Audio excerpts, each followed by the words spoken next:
your humble host, Stephen McCollum, and you know him as 17-year NFL veteran, 3-time Super Bowl champion for your Dallas Cowboys, and woo, he's made phone calls all weekend long to Michael, to Emmett, to Troy, to Giesick, who signed that big Redskins contract back in the day, and Dale's offered to put in 10 if they finish out the other 10 for Kenny Dillingham. Dale Hillis here, everybody. Stephen McCollum, the pride of Dobson High School and ASU. Stroke a check. Stroke a check. I mean, Steve, that's like water off a duck's back. I might be able to help out. I mean, McCollum Enterprises. You can write it from a couple different checks. Look at all that cash. I got $5. Look at all that cash. $5. I'm in for 5. Who's up? Who's got another 5? Let's go. How fast can we get there? Kenny will make sure that you're known all across the valley. I don't want to be known all across the valley. I'm known enough across the valley, Dale. Wow. Well, if you're an ASU fan, it's got to be a glorious weekend for you. That was good news to wake up to on Saturday. Yeah, it's got to be glorious. And then if you're a Cardinal fan, then you got to Bad beat news. the world. Bad news to wake up to on Sunday. If you're the Cowboy fan, you suck. You just suck butternuts. They were eliminated last week. But they were eliminated before they even played. Yeah, Philadelphia won and all that. But have a little pride, Steve. Steve, have a little pride, like your Cardinals fighting to the bitter end. But did they? Did they 10-0 lead at the beginning? I got funny stories on that left and right. Steve, I thought for sure that they'd make a call in the stadium. All available men. Yes. All available men. I was up there stretching, ready to go, man. I was like, they can call the card out for me, too. If I go down there, why not?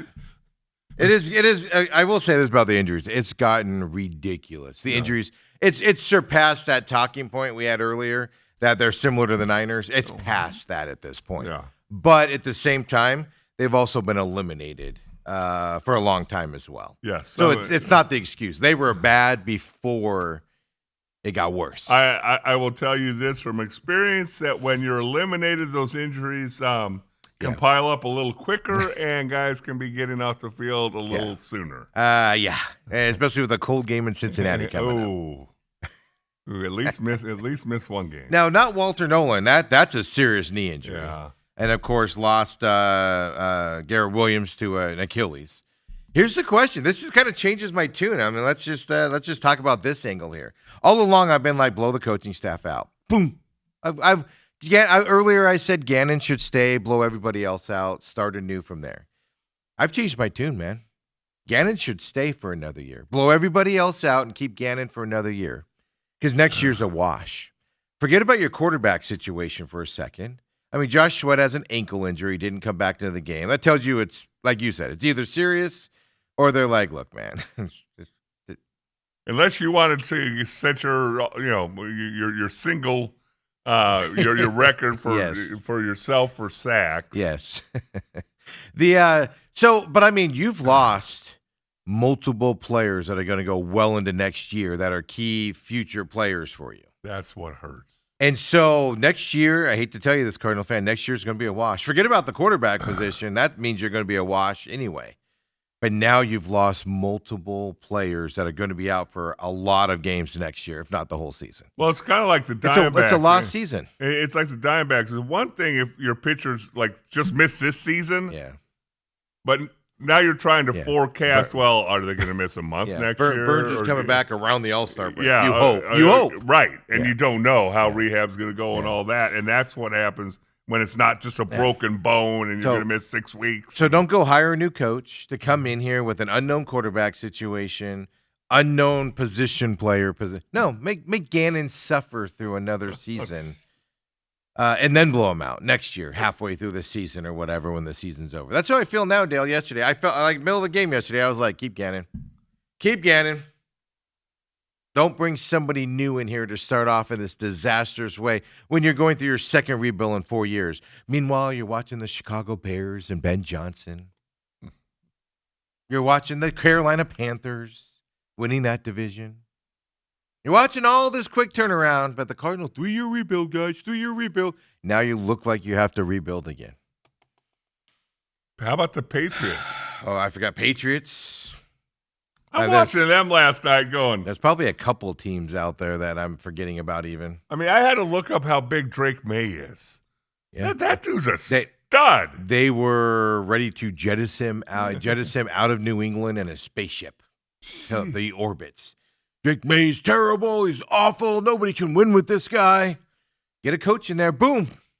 Boom. What happens? It's amazing. Coaching matters in the NFL. I'll even go so far as to say the Vikings. Terrible quarterback in J.J. McCarthy. Just terrible rookie quarterback. Nowhere near ready to go. And McConnell has them at what? 7 wins on the season? 7 and 8 right now. Coaching. He has literally coached that team up to 7 wins this year. Shanahan, all the injuries they had, 11 wins for them. Like you said multiple times, the Rams lose the best defensive player of our generation. They might be better today. Seahawks, get rid of Pete Carroll. All of a sudden, that defense is one of the best, if not the best defense in the league in a matter of a year. Coaching matters, and we ain't got it. You know who else doesn't have it? The Falcons. Raheem Moore. I don't get what that guy does to hire people. Arthur Blank, the owner of the Falcons. First interview question: what would you do with Bijan Robinson? And then if the answer is anything but get him the ball every play, you're not hired. You're not hired. Going to find multitudes of ways to get the ball to him and Kyle Pitts and Drake London. And it's simple, right? It's got to be simple. But the Falcons on offense, and this goes before Raheem Morris, by the way. This is their other coaching staff as well. I said it then. I was like, how do you not? The coach before Raheem Morris, I don't remember who it was. But he like refused to give the ball to Bijan Robinson. That kid, Bijan's just do. And it looks like he's jogging. And meanwhile, the Cardinals guy's like, and Bijan just. You know what's fascinating about Bijan Robinson? We used to televise state championship games. South Point Catholic. If you don't know what high school he went to, down there in Tucson. And he was in the state championship game his freshman year. Oh. And he was one of those guys where you go, whoa. Well, if he looks like he's better than everybody at the pro level, Yeah. I can only imagine when he was 15, 16 years old in high school. Yes, Because that talent was there. It was it was jaw dropping when you're going. I kept looking. He's a freshman. He's a freshman. He's not the biggest guy out No. there. Like even on the field, you're like, oh, he's just a skinny little rail out there. And he's not the fastest. But, yeah, but he doesn't get caught from behind. No, and he outruns you, Yeah. and he does the angle thing to where now I've seen him play other times. This is the first time I've seen him play in person as a Falcon. But I've seen him on TV, and you can see it on TV as well. But I mean, it was amazing. He would hit a corner, just jogging. And not even going to another gear, and just that Cardinals defender was just like, and it couldn't get the angle on him. You know what he reminded me of was, I don't think he's quite as good yet as Eric Dickerson, but the way he runs, and when you're taking angles as a defender, you're kind of eyeballing the runner with the football. Yes, and he looks like he's not going that fast. That is, and by the time you get to where you think he's going to be, he's 3 yards past that. Yeah, I could see that. I could see that because I'm just like, oh man, he's not going to get to that corner. No. Oh, no, he's 20 yards downfield. Yeah. Never mind. There he goes. It was an amazing thing to see in person, which is one of the reasons I wanted to go yesterday was to see him in person and stuff. But I just don't understand. And then he'd make 2-3 plays in a row, like that one drive where they scored their first touchdown. It was a Bijan show. Literally, handoff, big play, or as Gannon called it, explosives. Boom, touchdown. And I was like, uh-oh, we're in trouble. Can't stop that kid. No. And then the next drive, one play, big play. Let's take him out for a couple. Let's give the Cardinals a chance. Let's put Algier in. And I'm like, why is Robinson on the sideline for 3 plays? No. Same thing with the Cardinals with Kiner. Man, I love the way that Kiner kid ran. He was tough. He would hit the holes, and he would lower his head and go after the linebackers and everybody to do it. Drove down the field on the back of Kiner. Right? Who? Right? Cardinals fans? Who? You're restricted to a guy named Kiner as your running back because of all the injuries on the running back position.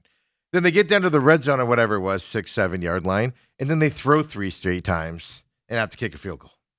And I'm sitting there going, What about the kid that got you all the way down there? Yeah. What? Come on, Penzing. I hope Penzing enjoys. You know what? I hope his next job is in the coldest weather stadium on the planet. Maybe he should be the Browns offensive coordinator again. Does Siberia have a college? I hope that's what I feel like Drew Penzing deserves. His next job. Just the most miserable place to live on the planet. Go back to Cleveland. Enjoy that. Enjoy that as well. It's just infuriating. So we got that big news on Dillingham, of course, on Saturday. Woke up to that. We all knew it was coming. We knew that's why he wasn't like poo-pooing the Michigan stuff or whatever. But I do love teams like Michigan was all in for Dillingham. Oh, we got to get Dillingham. I'll tell you guys that they were Michigan first choice was DeBoer. And because they won on Friday night, he's not going anywhere because Alabama's going to step up and pay him now that he's moving on in the playoffs. But they wanted DeBoer, no doubt about it. So Michigan's now lost out on, and now when they hire Biff Pog, who's my favorite head coach on the planet, he struggled at Charlotte, but just an amazing human being. We've chronicled his coaching tenure here in the program over the years. But now they're going to end up with Biff. They're going to be like, he's the guy we've wanted all along. But it's funny how, like, when Dillingham got the extension, everybody on the Michigan goes, oh, he's garbage anyway. He's not going to do anything at Arizona State. I hope he fails now because he's terrible. I'm glad we didn't get him. And I'm like, you've been talking for a week and a half now how he's your guy and you got to get him. The meltdown makes me laugh. Does make me laugh. Couldn't happen in a better school. You know what? I'm not a Michigan hater, but there's something wrong with that school for the last 10 years. There's just controversy after controversy after controversy. And then now they're like, oh, we're going to investigate it. Oh, now you're going to investigate it? Yeah. Where was your investigation the last 8 years? And it's not just the football program. The hockey program had a big scandal. Juwan Howard got blown out because of a scandal. I just don't. It's just, I don't know. That's all I'll say. They don't do a good enough job of hiding it like Ohio State does. Is that the problem, Dale? It's just the whole feeling around. And I don't hate him either. I've just done a couple games there. And, like, when you're in Ann Arbor, I mean, you talk about, like, hoity-toity, like we're better than everybody else. Meet a Michigan grad. And then look down their nose at you. Yeah, that's a Michigan grad that you just meet at the grocery store. Well, Michigan grads don't go to the grocery store. They have Steve McCullum go get their groceries. No, that's why I'm in the grocery store. Picking up their food. What do you do getting me the strawberry Pop-Tart, Steve? They said it was a substitute.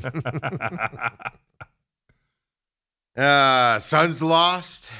My favorite thing about the Suns losing over the weekend was Draymond doing Draymond, picking on the smallest guy on the court like Draymond does, Mr. Tough Guy. But my favorite thing about it was Steve Kerr after the game, complaining about how unfair Draymond gets treated. And, oh, my God, last year, Brooks hurt our guy and put him out for the season and blah, blah, blah, blah. Acting like he doesn't have a guy on his team that does the exact same garbage. Cracks me up how Steve Kerr can leave it to a University of Arizona graduate to sit there and look in the cameras and act all holy moly about, oh, my God, they're so dirty, they're so awful, while he's talking about a guy that literally attacked a guy from behind on that court, and he felt the technical wasn't justified. It just, oh, my God, Arizona fans, why do you just get rid of Steve Kerr in your history of stuff? He's an embarrassment to Arizona doing that stuff. My favorite part of that game after the game was just watching Steve Kerr their team is dirty. We play the professional way. Okay, Tiger. Whatever you say, Tiger. Oh, boy. Well, so that's the overview of the weekend. Yeah, what else happened this weekend? What'd you do this weekend? Your favorite family with the kids, grandkids are out of town. Free time for Dale. Perusing a bunch of Disneyland pictures. And Oh, they are at Disneyland They're at right now? Disneyland. Yeah, yesterday and today. You're not there. No, You're not on the teacup ride. no. The Teacup's probably my second favorite ride. I do like Space Mountain. Do you? You're a big Space Mountain fan. Yeah. Although I never know where those tracks are. For some reason, I feel like my head's going to hit them. Oh, that's the problem. I'm always Yeah. ducking too. I'm always like, because it looks like your eyeballs are going right toward when you turn. You like see that post and you're like, I'm gonna be over here Am a I little going to bit. miss that? Robert chimes in at TME Sports Show, says Penzing's next job will be at a collision center in Queen Creek. Sounds about right. You know, he deserves to go work for Joe. Him down and there. Joe, huh? Yeah, he should go down there and work for Joe. Him and Joe are identical. They'd work well together. They'd rip off the masses like nobody's seen before. Wow. Dale. Wow. Much like I threw away my money yesterday at that game, watching Penzing call the offense. Yeah, when you said the you statue. wanted to go see Bichon No. in person. Oh no, I fought. Autumn came over and we started going. We started heading toward the stadium, and I was grumpy the whole way. I just did not want to go yesterday. I had the tickets. Well, I'm sure it's probably easy to park and get in. Dude, we left late. Normally, I leave at like 11 for these 2:00 games, and we get there at like noon. Get in there early. Right. We left at like 12:15, 12:30. Pulled in at like we left at 12:20. Actually, I know it. We pulled into the parking lot at like 1:20ish or so. Boom, right in. Boom, boom. Parked up close like we normally do. Walked right in.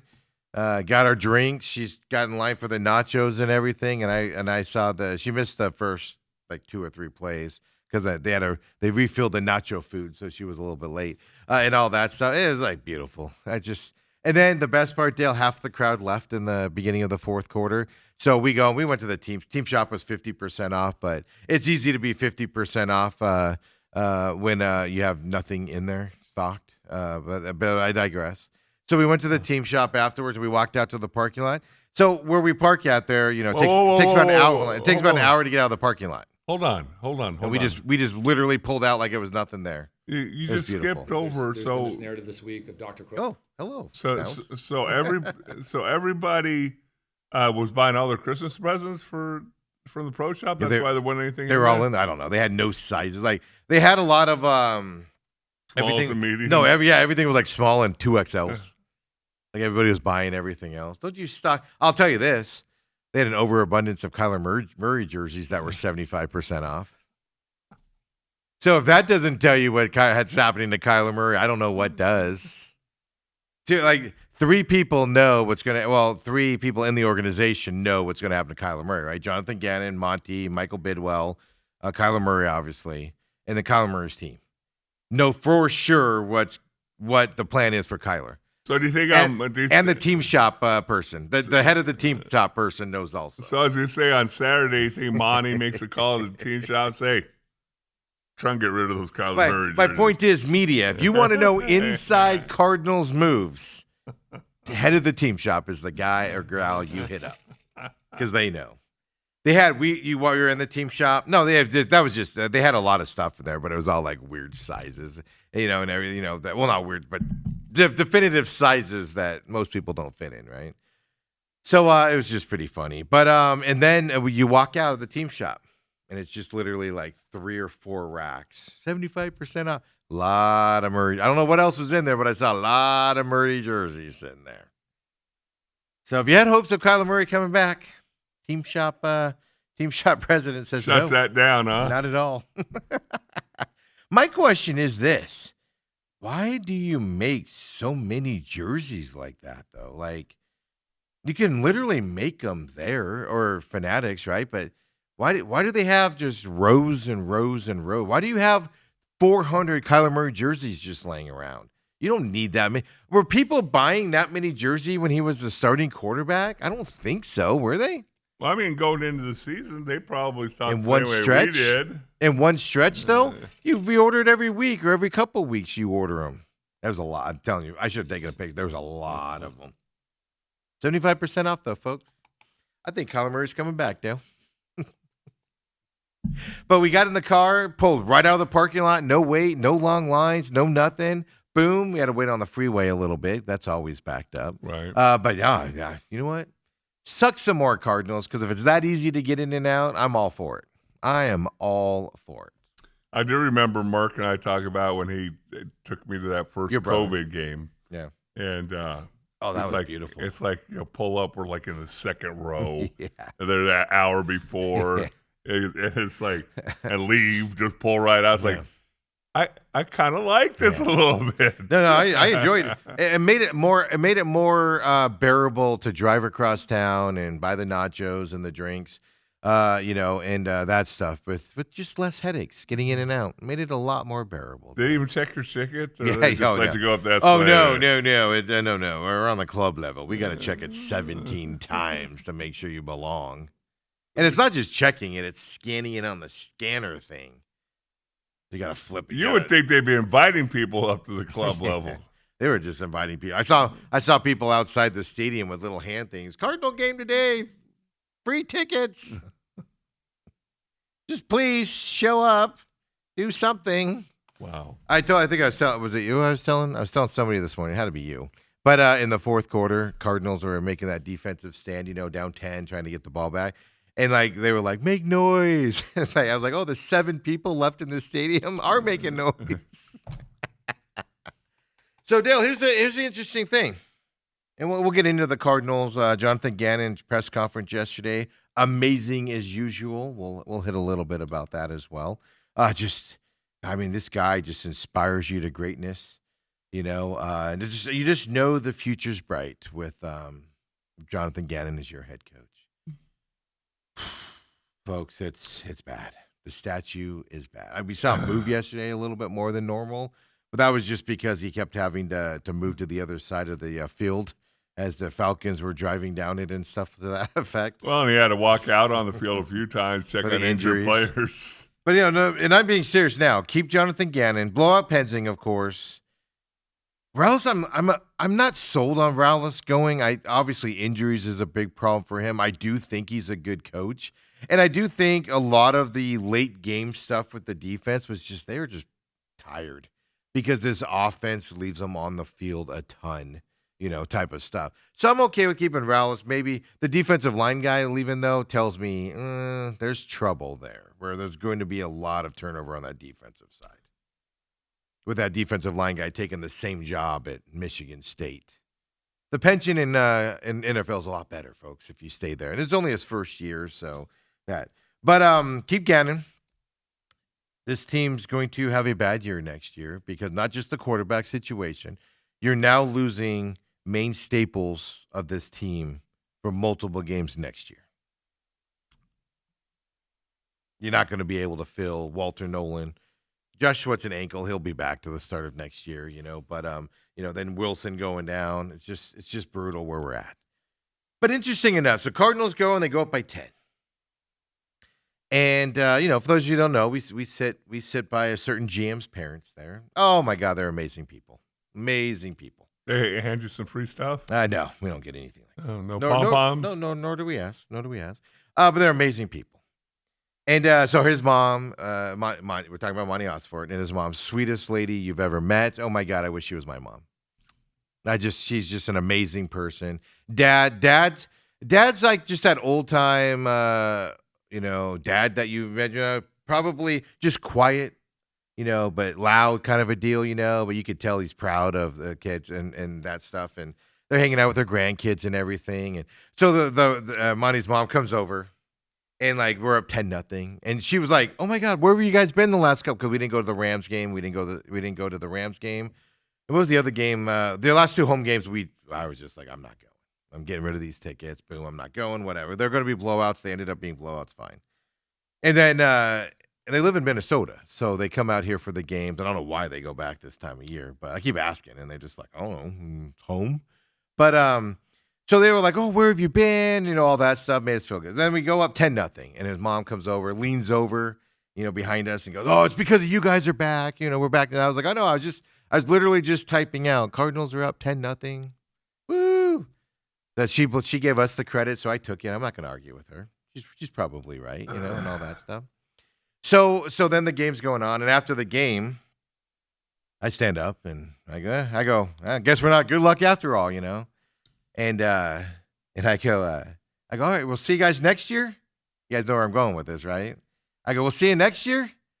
And literally the dad goes, yep, we'll be here next year. And he goes, well, literally got like this grimace on his face. He was all confident. Yeah, we'll be here next year. Well, we'll see. So I go, what? Do you have inside info? Do you have info? You have inside info? And he goes, we know nothing. Which either Monty's keeping it from his parents or they don't know. Yeah, how do you handle that? Do you tell your parents if you're staying or not? Hey, I talked with Michael this week, and if things don't change the last couple of weeks, I'm going to get fired? Or do you keep that to yourself? I don't know. Well, see, here's the thing. Like, I keep it to myself. Maybe your wife would know, but they have small kids, so that's got to be tough on the kids, right? So this is my point, right? But you got to go to your dad and be like, oh man, like if we don't, Oh, I'm sure we're moving again at dinner, whatever you're gonna. By themselves. Really, the only person I didn't. Trying to remember, like when the offensive line coach of the Raiders came out to me and said, "Dale, you're on the trading block." Yeah. And there's 3 or 4 teams that are interested in you. You're probably going to be traded. I can't tell you for sure, but I think you will be. I told Brooke I was going to call my mom and dad. Yeah. Her mom and dad. I wanted to tell friends. I just kind of kept it between us. Said, hey, just get mentally prepared. Yeah, we're probably not going to be here. We're moving again. Yeah, we're moving from L.A. to someplace else. And we didn't have small kids, but the whole difference is, and this is what we found you don't want out. Your kids could freak out about that. Here's what's so interesting is. What do you mean, little kids? Is it like 6 and under? No, yeah. I mean, maybe 10 in that range. Okay, we're talking that range. But see, once you start to get to 10 to 12 to 14, and they've moved a bunch of times. He was with Tennessee for a couple years when they were alive. Yeah. Then he was with New England when they were alive. Judging by it. So, but if your kids are 5 and under, they don't know the difference. They don't care. No. These are old enough kids that they've made friends at school. Yeah, like these are the things you don't think about. They've made friends at school. Yeah.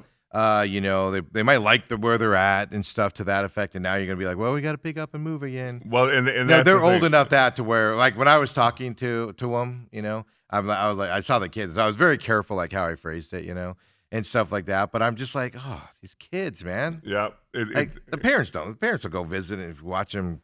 Yes, see whatever wherever they don't. They care, but they don't care. They have their home, but. Yeah.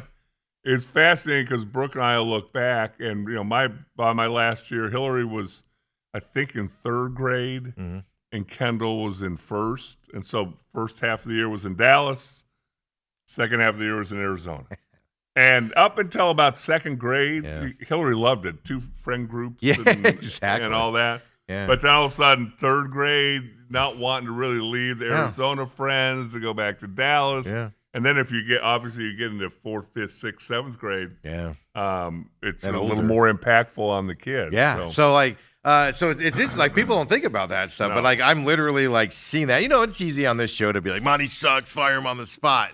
And I do think Monty should be able to choose. Not that he's done a great job at what he's done. Draft picks have been disappointing. Free agents have been disappointing. But I do think GM should generally get a couple, like, fix your mistake kind of a deal, right? Like, okay, we made mistakes here. Now we're going to fix it. And you give them an opportunity to possibly fix it and move on from there. I do believe in that with GMs. The second time, though, you get 2 chances, and that's it. And then you're gone. If you even get that far, right? Yeah. So it was interesting. But the way the family member reacted when I go, all right, we'll see you next year. Oh yeah, definitely. Ooh, maybe we'll see. Yeah. And I was like, "Ooh, they don't know anything." That's why I jokingly was like, "Oh, you know something? You got something you can tell us?" And he was like, we don't know anything." And it was like a genuine put him on the spot kind of a response. Right. It wasn't like he had time to be like, "Okay, no matter when somebody asks." It was like a genuine response. So that tells me Monty's safe, to be honest with you. Because would you tell your parents? Well, you might say you're safe, but conversations hadn't been had. I'll tell you this way. I don't know if Michael's had the conversations with anybody. That therein lies the rub. I don't think there's been any conversation. Yeah, that's what I'm getting. That's an after the season. Yeah. So of course you're going to do everything you can to try and get a victory here in the last now 2 games. Yeah, well, good luck with You that. know, and wow, it just brought back all these memories because I had to go to practice like for 3. I didn't get traded for like 3 or 4 days after he told me. Yeah. And every morning you Yeah, get you wake up. and you're like, "Is this today? Is this today? Should I even go in? And Every day you're taking all your stuff home, so you don't have to come back. and the other thing about it was, Steve, is the fact that you don't know where you're going. That's the problem. Well, if he gets to choose, but I mean, you still have limited options. Yes. He's probably not stepping into another GM role. Not immediately. He's going to go into something else, but what team? Do you Yeah. going back to New England? Going to Tennessee again? Like, that's the problem. Like, Yeah. he'll have a choice in it, obviously, whereas when you're traded, you don't. Right. But that tells me, and which is what I've said all along. And I said this a month ago when people were like, Gannon's safe. And like you're hearing all the reports now that Gannon's safe going into yesterday's game. And I'm going to argue if they've made up their mind if he's safe or not, to me, that's just bad management on anybody's level. Now, you can go, all right, we got these issues, and you can kind of be prepared and kind of one way you're leaning. But if you've said he's definitely gone or he's definitely staying at this point, you're not doing your job right. Well, what are you gonna see in the last 2 games that would make you change? I'll give you the mind? perspective. Team doesn't show up and you're down 42-0 in the first quarter coming up this week, and then the same thing the next week. That team has quit on a coach. You're gone at that point. You have a 14-game losing streak to end the season. In my opinion, you're gone at that point. But you win one of these games, and the team's fighting for you still, and you're leaning towards, all right, we got to get him more people. We got to get him more help on the coordinator side. I could see that. I could see there's big differences here. You win the next 2 games, especially the Rams game at the end. You knock him out of the playoffs. All right, well, the team's still fighting for him. There's a difference between a team fighting for the coach. I'm just going to put it this way. They were 6-4 last year after 10 games and in control of the division. They've won 5 games since that time. You should be fired just for that as a head coach. Well, and remember now, it might be a reprieve. How do you adjust this? The Rams are obviously still fighting for probably the number 1 seed. Yep. But they're in the playoffs. Yes.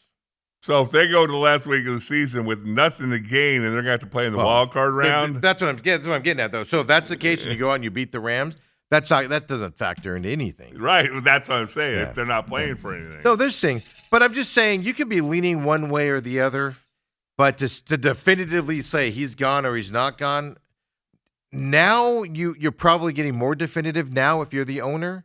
But if you're Monty, aren't you kind of reading what the owner wants? Right? Like, okay, my owner hates this head coach and he wants him gone. You want to keep your job as GM? You're going, I hate this guy. Let's get rid of him. And the owner likes him and wants to keep him. What are you doing? Oh, man, we need to get him some help here. And you're saying all this stuff regardless of how you feel, right? Well, here's a fascinating dynamic. Here's the one thing that I can definitively say. You can't run it back. No. There's going to be so many changes our heads are going to spin. There's had to be a lot of change. Coaching staff, but how high does it go? Right. Offensive side, I don't care. Sorry, wide receiver coach. Well, I don't know why I'm saying sorry because your receivers are generally terrible. Name a position on the offense that's gotten better. The offensive line actually played pretty good yesterday, I felt. For 4 guys that you never heard of. That's his, Well, Froho goes down. Gaines steps over into center, and I love Froho as a center, but I don't think there was a big downgrade with Gaines moving over to center, with guys going in there. But I know everybody on offense. The water boy on offense. See you later. The training staff. See you later.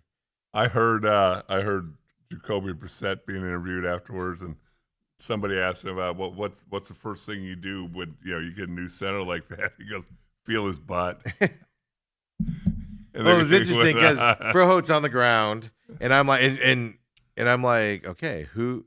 There's nobody warming up with Brissett. Like nobody's warming up with them. And then I saw a trainer run out to 71, which is Gaines. And I don't know if they were taping up his wrist or they were cutting stuff. I don't know what, but they were like doing something to him. And I go, okay, that's the new center. but it took forever. Then he goes over, and then they start, snapping the ball. He has a couple bad snaps during the game after that move happened. And stuff like that. But Brissett was just standing there for a long time without anybody and I was like, is he going to practice this before we go to snapping now? Well, and that's happened to us before a year ago in the state championship game. Your guy went down with an ankle. Our guy went down, and our sixth guy didn't have a lineman number. Yeah. Yes, he had a chance. And so Tadpole was getting up. I'm like, down. He's like, look at him. I said, hold on. And Screech has got to get his jersey changed. You're injured. Get out. Get out. Yeah, the trainers are like, Verholt's like, I'm ready to go off. And they're like, no, just hold relax. on. Yeah, relax. Relax. Take a deep breath. Did they ever say what Froholt was? Elbow is what they said in the stadium. Elbow. Okay. But he came back out. He did. I thought it might have been a stinger. It might have been. Well, because he was like on one knee and kind of just sitting there, so you couldn't tell what it was. Well, he came out it was a combination block. He came out a linebacker, and I've had that happen where you get your head hit and it goes back and your arm goes on fire. It was like his one arm was kind of like just resting on his knee. Yeah. And so I was like, but I didn't think it was a lower body. But I mean, the center needs an elbow. You got to be able to feel it. So I don't know. It's interesting. So I got no inside info, folks. Sorry for that and everything. Even if I did, I wouldn't actually advertise it here. But just the general reaction tells me there have been no conversations. So all these people definitively saying they're leaning toward keeping Jonathan Gannon. They're being fed that info, by the way. They're being fed that info from somebody inside the organization. Dale, you and I know who that is. From your buddy Mark. And that's being fed to these guys, especially the national guys. And it's being fed to local reporters because everybody's like, oh, he's safe. And they were 6-4 last year. Forget about all the stuff we complain about and all that. 6-4 last year. And they 5 games since, man. 15? 5-16 since that time frame?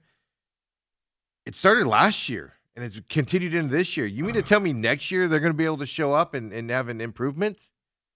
Robert does say, with next year a wash, can you move from Penzing and sign an OC for 1 year? New coach would want his own guy. See, it's different for me. It's different than coordinators than it is because you can get an experienced coordinator, older in the tooth, wants to come out here, retire a little bit, Dale, right? You can get somebody like that comes in here that, hey, I'm going to go in there. I'm going to do a great job. I'm not getting an OC position anywhere else. I can come in here, show my wares, show how this offense can run. And if I need to get a job after, they're old enough that they're retired, their wives are retired, all that stuff. And you can find an OC like that that'll step. You're not going to get a young up and coming guy. No, because that guy is ambitious and wants to go somewhere. You kind of think it'd be a dead end coordinator job. But you can get somebody that has the experience that could come in here and turn it around, and and he'll have a job someplace else. Is what I'm getting at. Which will be interesting with like Penzing, right? He gets blown out from this job. What's his next job? It's not going to be an OC somewhere. No. So he's going to have to step back a little bit, and then he's going to have to prove himself there again to get the shot again. And that's why you won't get a young, up and coming guy in that spot. But there's always somebody that wants to try an OC position. Let's just put it that way. Right? Am I wrong? So no inside info. His parents don't even know. Because I think if you were told you weren't coming back, I think you'd tell your parents that. At least your dad, right? If you're a guy. Gosh, do you? Hey. Merry Christmas, Mom and Dad. I'm getting fired in 2 weeks. Yeah, because I think, your dad knows what you signed up for. Your mom, you might not. My baby's the best. Oh my gosh, the way she looks at him, it is amazing. She's just so proud of it. It is the sweetest thing you've ever seen. Melts my heart. And I have a heart of ice, man. Melts my heart. Mom is the greatest thing on the face of the planet. Hope they come back. I hope Monty comes back next year just so I can hang out with his parents again. That's right. You got tickets for another year, don't you? Yeah, unfortunately. I was trying to find out because the first payments were due on the 15th. Yeah. I was trying to find out, and they, of course, we don't have any info on that yet. I want to find out how many people actually renewed on the 15th and how many people are delaying their tickets. I did tell people. A couple people asked me, like, I don't know, and I said, just wait. Your seats will be there. And if your seats aren't there, there will be seats for you. So just wait. Wait till the end of the season. I was see what they driving do to with the pick up. coaching staff. Because whoever they're letting go on the coaching staff, it's going to happen immediately. You don't have to wait till February or March. I was driving to pick up a pizza after the game, and I was listening to a bit of the post-game show, and I heard one of the commercials. Get on the waiting list for season tickets. Get on the waiting list. I know, they do that all the time. There's a waiting list.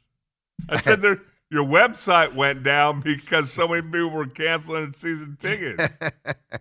Yeah, I hear that ad all the time. They pump. Incidentally, at the game also, they're putting up names of longtime season ticket, and they're like, here's the 1990s season ticket. And they obviously don't have everybody because it's like, 10 names, 15 names or whatever. Right. And I was like, dear God, don't you dare flash my name up there. Don't Did you see add my brother's name? No, it didn't. You or me were on there. I put a tweet out there. Nothing says thank you for being a season ticket holder since the 80s and the 90s. Like, let's give you one more middle finger here and not include your name on that. I'm actually glad my name was on that list because I don't need that advertised. We don't need that published. People are looking up, they're going, who are these dumbasses? That's what I was saying. Losers. And I'm like, oh, wait a minute. I should be on that list. But I just wanted to just say to the Cardinals, I appreciate you acknowledging my longtime fandom and dedication to your program and just throwing hard-earned money at you every year for majority of losing years. And for not even saying, hey, thank you by throwing my name up on the board to embarrass me. You didn't even do that. How hard is that? They're terrible. This is a terrible organization in the way it's run, man. They're just middle fingers left and right. They don't care about you. We'll take stuff away from them. They legitimately just don't care. I know it. I've known it for a lot of years and stuff like that. I have them for other reasons. I have businesses that, uses it and stuff like that. So I have it for other reasons. If it was just me personally, like these guys that are like, I've been a season ticket, it's what we do during football season as a family. And I'm like, really? The cabin in Flagstaff would be just as fun. Throwing that out there. Could have bought 2 cabins in Flagstaff by now with the money you spent on that. I know we ran long. Let's take our break. Come on back. Short end of the segment here, folks. Go Cardinals. We'll get into that game here coming up as well. College football. Oh, what a weekend. Meaningless bowl games left and right, folks. Come on back. Main event. Way to sell it.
Welcome back to the main event, folks. Hey, whoever was giving me instructions there during the break, I had my earpiece out, so I did not hear it. And Dale's struggling with his over there as well. So it's a Monday of a holiday week, folks. So we're here today. We're here tomorrow for the main event. McCollum on Business is today as well. Then we have some things happening around the studios tomorrow. So this might be the last McCollum on Business of the year. Might not be. We'll have to see. Dale's struggling, folks. Wow. But we're definitely a McCollum on Business today. Today and tomorrow, Dale will be here today and tomorrow. Tomorrow is Uncle Lou. As of now, Bruce Cooper is scheduled to join us tomorrow as well. I got to call and confirm it with him. With Lou coming in, we have to move some stuff around. I got to check with Kobe. I keep forgetting to ask him. We might be coming in on Friday for a show, me and Kobe. Dale will not. He's too important for us and folks. It's to the do that. holidays. You're a slave driver. And then I give you the option. And then Monday, Tuesday next week, we'll be here as well with Uncle Lou on Tuesday as well. And then we're off till the following Monday. Because, Dale, Sun Bowl time. Is that where you're going to present your $20 million check? You're going to stroke a check in El Paso?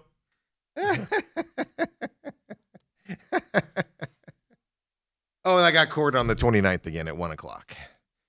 So maybe Sun Bowl time.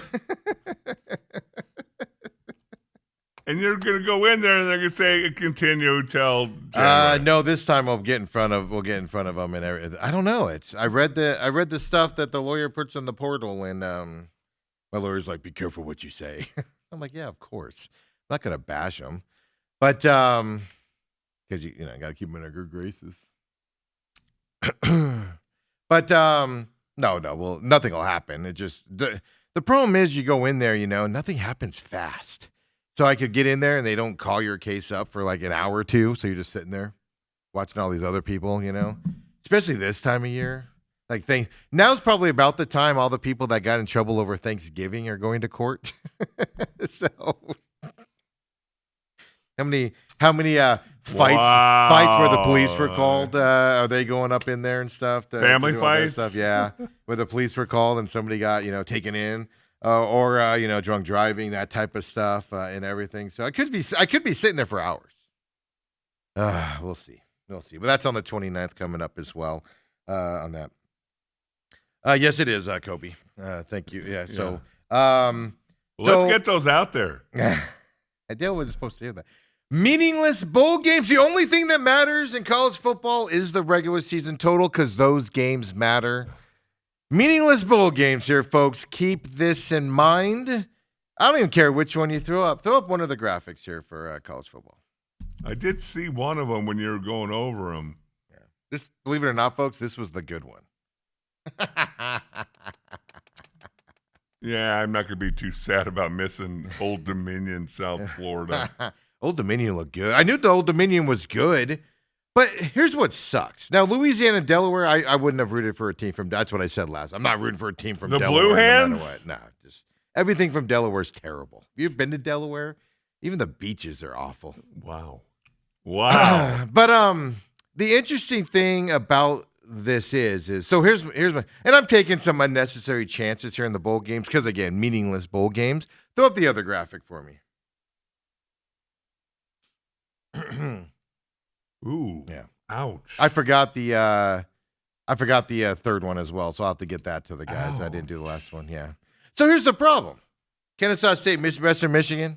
You didn't see that coming? No, nobody saw that coming. Oh, I did. Western Michigan was 1.5 point favorite. Settle down. Kennesaw State's got a quarterback that's probably going to be a second-round draft So pick. I'm like, Memphis has a chance to beat North Carolina State, and I researched it beforehand and everything.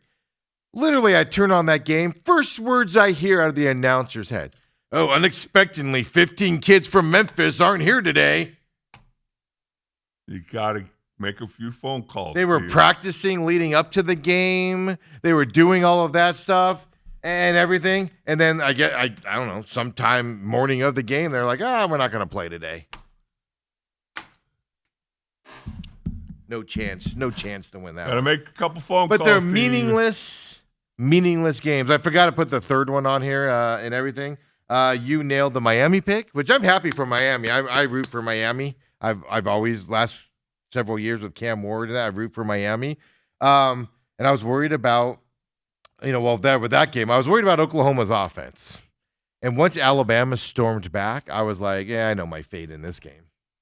Because Oklahoma just doesn't have the offense. You were sitting there like the cat's meow, purring. Well, when it was 21-0, I was. It was 17-0, and then my boys woke up from a deep slumber. Wait, they woke up. Oklahoma's quarterback threw it directly to an Alabama still got to receiver. catch it. You still got to catch it. Ran it back for a touchdown, and then going into halftime, and I'm like, this game's over. But how about that Miami? I picked A&M.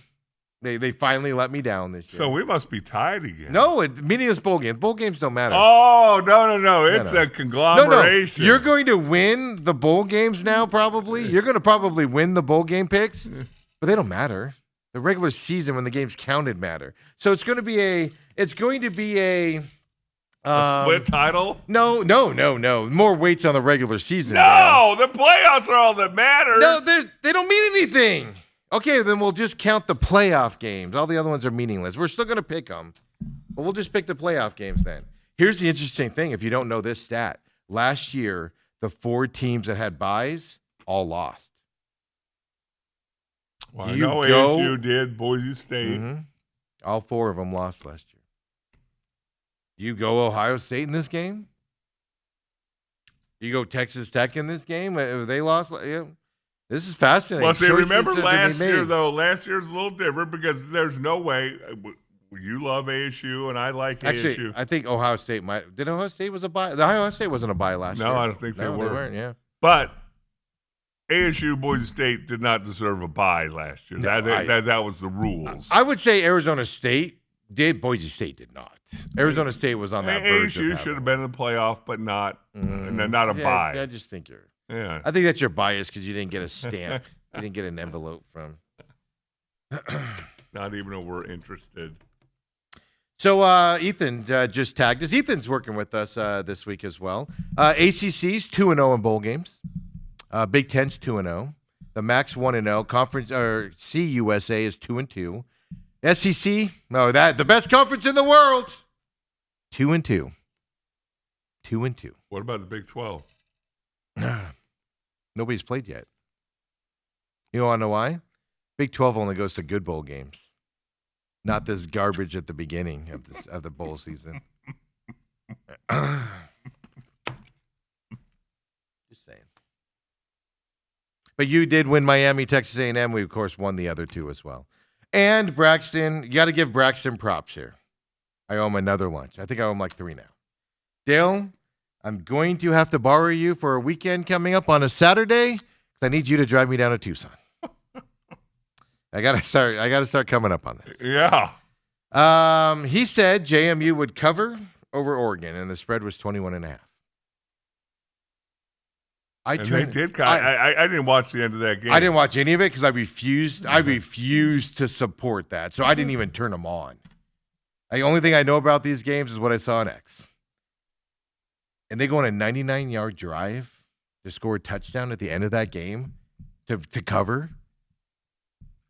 You know what? James Madison's going to UCLA. His head. I hope you are worse than the coach they just fired at UCLA for that garbage. 99-yard drive at the end of that game to cover.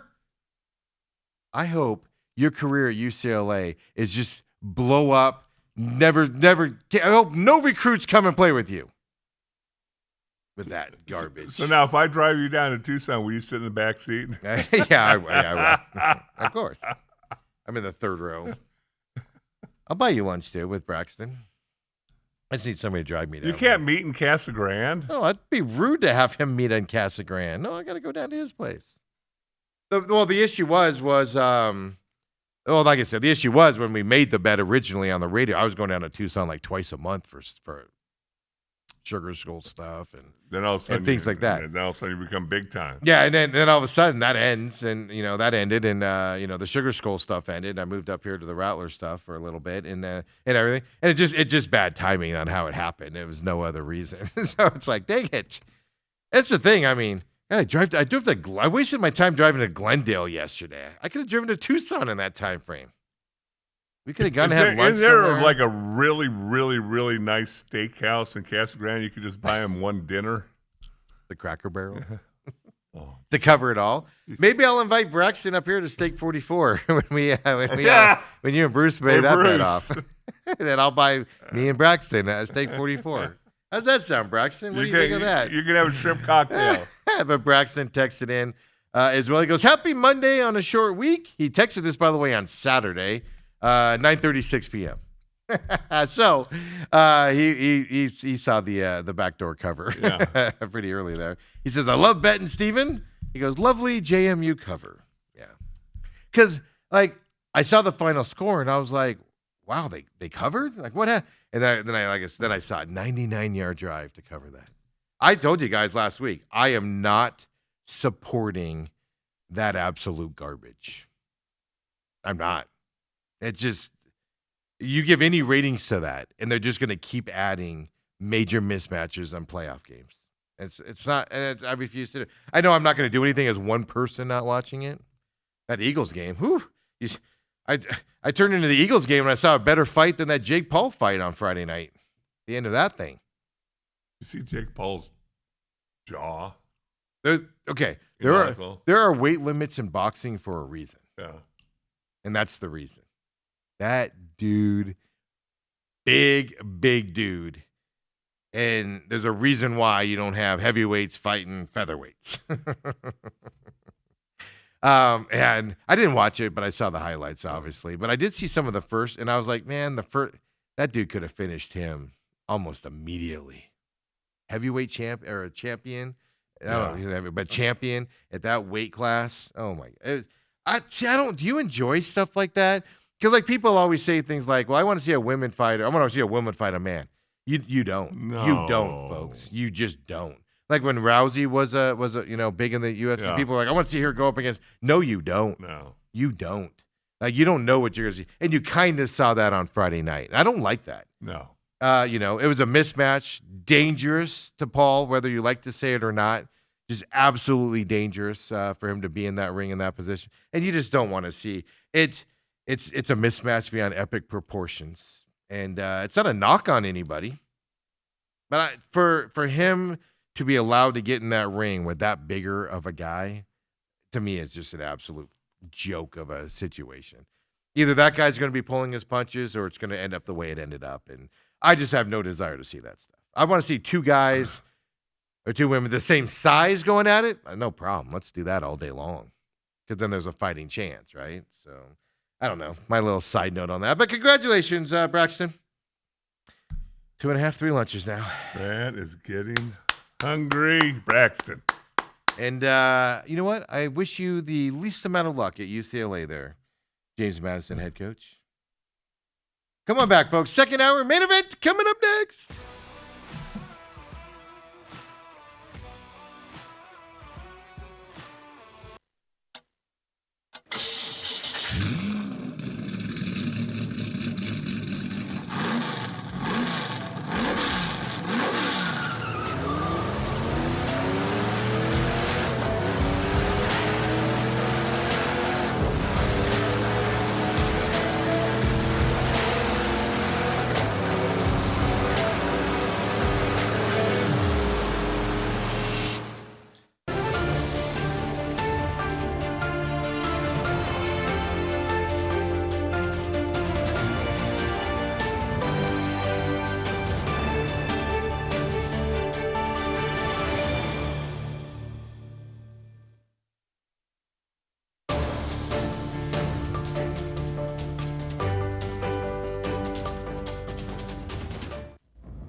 Well, and I'm back. Dale's so mad that he's been winning these meaningless bowl games. He stormed out of here, folks. I'll see you later because you're only good at meaningless bowl games. He just stormed on out of here, folks. Hey, miscellaneous news. They'll be back in just a second. Miscellaneous news here on this Monday over the weekend. ASU men's basketball did end up losing yesterday. They were down big in that game yesterday, and then they clawed their way back into it, and then ultimately losing to Oregon State yesterday, 78-75. And I know there's been a lot of talk, but this is a bad loss for Arizona State because their non-conference schedule, they've been playing well, and they've got a good, KenPom ranking and that stuff going into the tournament. And this does hurt them because Oregon State is now 7-6 on the year. They're a Tier 4 team, and you lost to them. So that obviously is going to pull down your rankings if you look ahead to the end of the year for Arizona State's men's basketball as well. So, in actuality, this was probably Arizona State men's basketball's first bad loss of the season. And you can't have too many of them, especially when you're coming up. Chris Cartman from Sun Devil Source put out there, the Beavers were number 197 in the net. And they lost to them 78-75. You can throw Dale back on here, guys. So, quad 4 loss is what that means there. And that's a big loss because that means you got to make that up someplace else and beat a team you're not supposed to beat. Because ASU was making good stride here with their net ratings and stuff like that. I call it the KenPom still, but their net rating and stuff like that. So bubble teams can't have those types of losses, and ASU got one yesterday. Men's got it yesterday. Good news though. Doug Tomorrow, of course, on Twitter said I'm not going to try to pronounce it, but he put Molly Miller name on there without the L's, and he goes because she doesn't have any L's. Still undefeated, the women's basketball program as of yesterday. Okay. Congratulations. 13-0 now for them. I don't care who you are. That's fantastic. No matter who you play, that's a fantastic start to the season for the women's basketball team out there as well. And then GCU's off for like a month or so. They don't play again until like end of the year. Really? Yeah, they're off for a while here on that. Arizona men's did win over the weekend as well for that number 1 seed as well. So just some miscellaneous stuff out there for you, Dale. Okay. There's no other big news around ASU.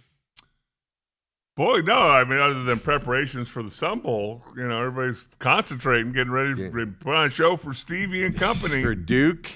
How many Duke fans are going to be there? But yesterday watching the Cardinal game and watching the earlier game on Fox, I don't know what it was. Ad nauseum, Arizona and SMU in the Holiday Bowl. Oh, because that's the Fox game. It was all over the place. Well, I mean, he's not looking forward to Arizona losing in that game by 30. Right, Dale? Right, SMU? Right, SMU alum? Wow. Dickerson lives right up the road there. Is he going to go down? Have you contacted him? Is he going down to that game? I would not be surprised if he's there, if he makes an appearance. Yeah, I mean, he still lives in L.A., at least last I talked to him. He still lives in L.A. He bounces back and forth, I think. Does he? Yeah. Well, he had that big tiff with the Rams when Jeff Fisher was there. I don't know if that's been. It has. It has been? Yeah. Okay. I don't know if that's been hashed up yet. I don't know if that was you with Jeff Fisher himself or with I know it was with Jeff Fisher, but I don't know if it went into ownership and stuff to that effect. But okay, so he's in LA a lot because he goes to a lot of Rams games and supports that team and stuff to that effect for him. So yeah, I mean it's right down the road, right? Yes. I can understand if you're in Texas, like Craig James not making that trip or something, but things like that. So let's get the bad out of the way here first. Oh.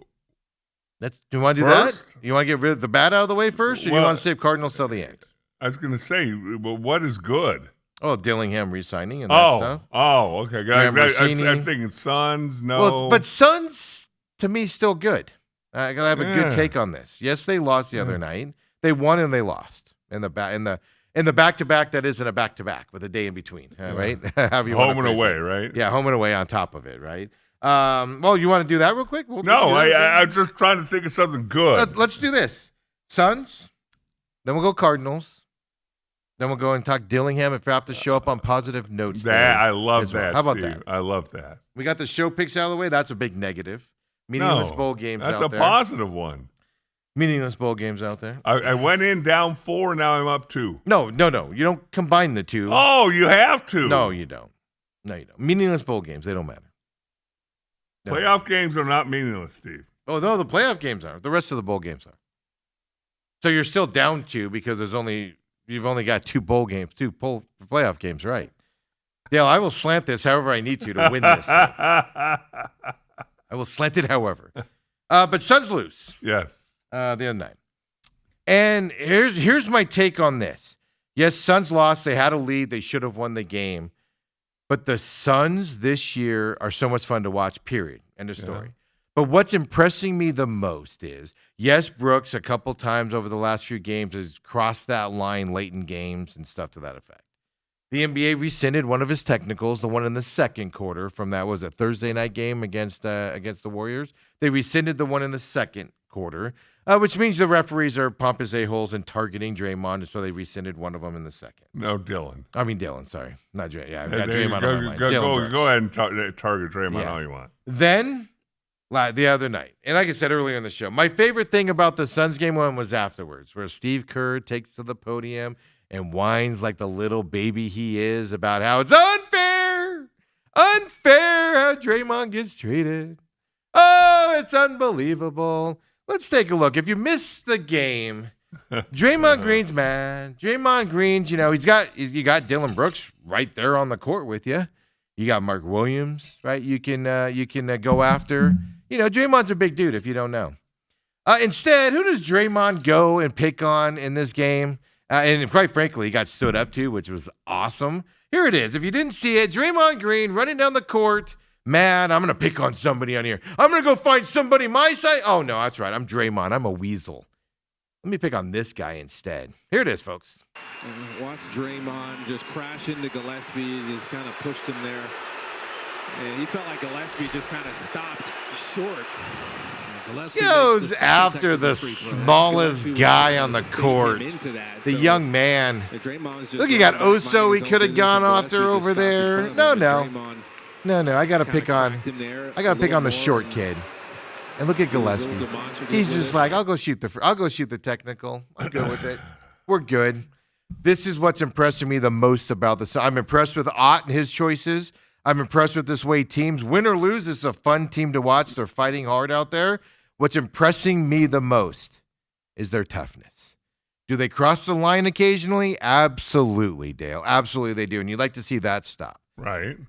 But they stood toe-to-toe with Steph Curry, the faker and flopper himself, and Draymond Green trying to intimidate Gillespie out there, and they did not blink.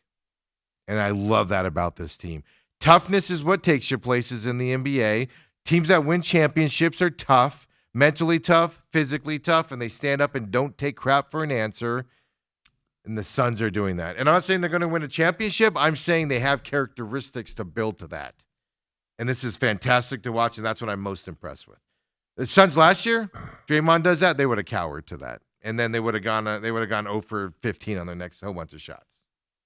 I will say this about the Suns. They are definitely fun to watch. They hustle. They give effort on defense. They have to play with a razor's edge because they don't have as much talent as a lot of teams, but they are certainly fun to watch. It's interesting watching Dylan Brooks on Saturday night after what happened on Thursday night after he said he's going to do some soul searching and that. I've told you before about my dad challenging me and all that. And in a basketball game. Yeah, in a basketball game because I had more of a temper. The worst game of your career because you couldn't yell. You didn't yell at the refs. I didn't yell at the refs, raise my hand, bounce the ball to them when they called the foul, whatever. And I saw Dylan Brooks. He obviously controlled himself a little bit more. But he was still feisty. But you could tell there were a couple times where he wanted to let loose. Yeah. You could tell with his face. Yeah. And he biting his tongue. When Draymond got kicked out, the camera people were amazing. They actually went from Draymond walking down the tunnel, and they cut right to Dylan Brooks. Right. And he's all like, talking to himself. No, it was good. 32 minutes for him. And his game didn't 22 points. So it's not like he went 0 for or scored 4 points. He still contributed in this game, but did it within the scope of things. Now, he's going to have games where he's going to cross that line and stuff to that effect. But if he has more where he doesn't, that's just better for him out there, and stuff to that effect. And, I mean, this is just this team just doesn't back down, which is what I like to see the most from this team. Like they'll just stand toe to toe with you. Well, I'm not afraid. Jordan Goodwin's out there with his Batman mask on.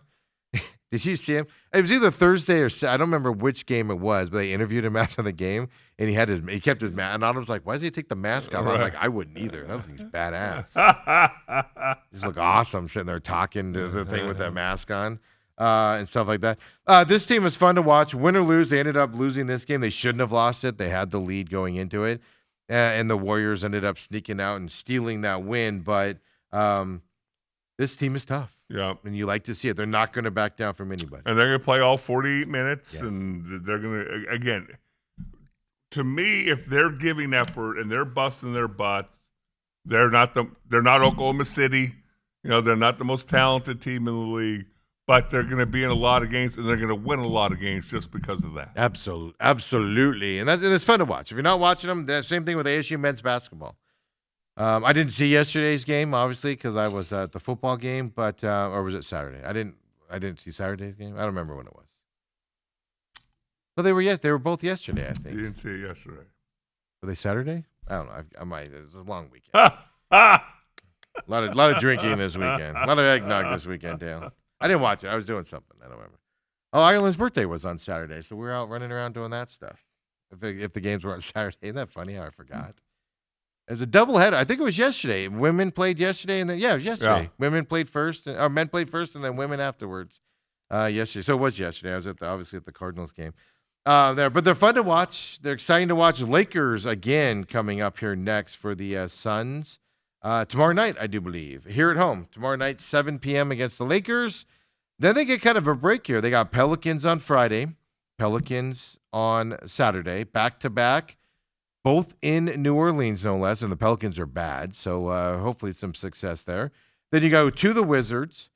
Then it gets a little rough here with the Cavaliers, on December 31st there. 1:30 p.m. tip-off there. Before you come back and you got the Kings, then you got the Thunder, Rockets, Grizzlies, so then you get a little bit tough after that. But they have something. And look, they're, 15 and 13? Am I correct in that this year? And I said they're going to finish this year close to 500, within a few games of 500, whether it be, 2 or 3 games above, 2 or 3 games below, and they're on pace to be at that point. So that's way achieving everybody's expectations of what they are. By the way, they're 7th seed right now. Warriors are the 8th seed right behind them. Rockets, believe it or not, are in the 6th seed right above them as well. Then you got Timberwolves, Lakers at 4, Nuggets at 3, Spurs at 2, 1 at Thunder. I expect the Suns to stay, now that I've seen the season kind of playing out the way it is, and they're going to get Jalen Green back. Hopefully everybody else stays healthy. The Suns are going to stay in that 7th seed range, and they're going to make a run for that 6th seed here. They're going to be in the 6th seed conversation in March, beginning of April, coming up this year. You look, since November 28th, they went Oklahoma City, Denver, Lakers, Rockets, Minnesota, Oklahoma City again, Lakers again, Golden State, Lakers. And then, as you said, you got New Orleans, Washington, Cleveland jumps in there, but then Sacramento. So the schedule definitely does ease up a little bit. And the one thing I think you see about these Suns, they just play hard. Doesn't matter if they're playing the scourge of the earth or the best team in the league. Yeah. Well, and that's the thing. The Suns are better. The Suns are probably a mid-level NBA team. Yeah. Which in the West means you're going to be a 6, 7, 8 seed, at the best, if you're a middle of the lake team. But they're better than the bad teams. They're better than the Grizzlies. I'll argue they're better than the Warriors, but that's kind of an argument. Probably similar base there. They're better than the Grizzlies. They're better than the Trailblazers. They're better than Mavericks, Jazz, Clippers, Kings, and Pelicans. They're better than those teams. They should be able to beat them most of the time. They can beat the Timberwolves in a matchup. They can beat the Lakers in a matchup. And they're going to have to beat, the Timberwolves and Lakers. They're going to struggle with the Thunder. They're actually going to match up well with the Thunder. They're just not going to win those games, right? But they're going to struggle with the Spurs. They're going to struggle with the Nuggets. The Rockets, I don't know how well they're going to match up, because we haven't seen these two teams play each other when both teams have been healthy. Big names have been out both times that they've played each other. But you can beat the Lakers and Timberwolves to vie for that 6th seed as the season goes on. So it's better than any place we thought the Suns would be coming to the season. So there's negative and positive there on the Suns, in my opinion, right now. Then you got, of course, Cardinals yesterday losing. I didn't realize they were 1-7 at home. Yes. Protect the nest, Steve. 3-17 in their division over the last 3 years. Protect the nest. Ain't protecting. Since they moved to Arizona, Teo Mackey gives us this one. The Cardinals have had 9 head coaches that have made it multiple seasons. Obviously, guys like Steve Wilkes did not make multiple seasons. Jonathan Gannon, how does he rank against 9 head coaches that lasted multiple seasons? We're talking about the likes of Buddy Ryan, the one heartbeat guy, Vince Tobin. Gannon has the second worst record of that group, 15-34. And the problem isn't that he's 15-34 per se, because he had to rebuild this team, in the first couple years. The problem is, what's the record right now for the Cardinals, Dale? 3-12. Yeah. The problem is 12 of those losses you've racked up in the year that you said you were going to be good. That you're building up to a third year, and you fell flat on your face. You're 15-34 with 12 of those losses, not in the first year when you're rebuilding the team and struggling, the third year. That's the problem. Not in the second year where you battle back and go 8-9. Yeah. That's the problem. Your third year, again, Patriots, Panthers. The other teams I'm forgetting right now because I'm so disgusted watching the Bears win with new head coaches. Yeah. If he loses the next 2 games, he will officially fall below Dave McGinnis because he's currently the worst of those 9 coaches. If he loses the next 2, and odds are that he's losing the next 2. Because I got news for you guys. The Rams are going to have to play that final weekend to secure a spot. Because Seahawks and 49ers play.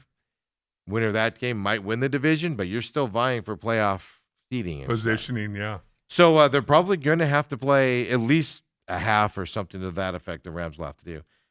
He's going to go worse than Dave McGinnis. You can't, unless it's what I said earlier in the show, you cannot bring Jonathan Gannon back for another year and his coaching staff back for another year.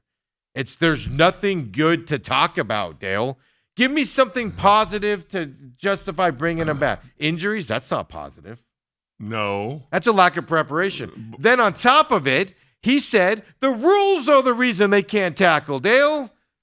The rules are the reason we suck at doing our jobs. And everybody else seems to be tackling. I watched a lot of games yesterday. There's some tackling going on out there, Dale.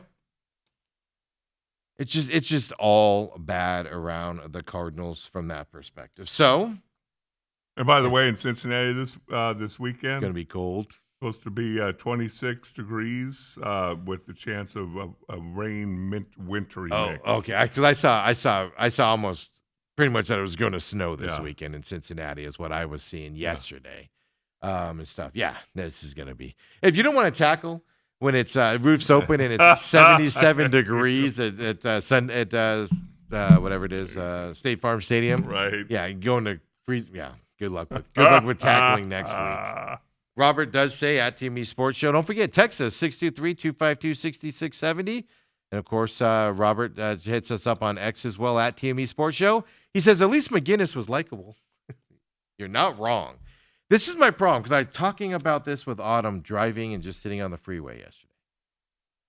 I've been through a lot of bad seasons with the Cardinals since 96. That's how long I've been wasting my money with them. A lot of bad seasons.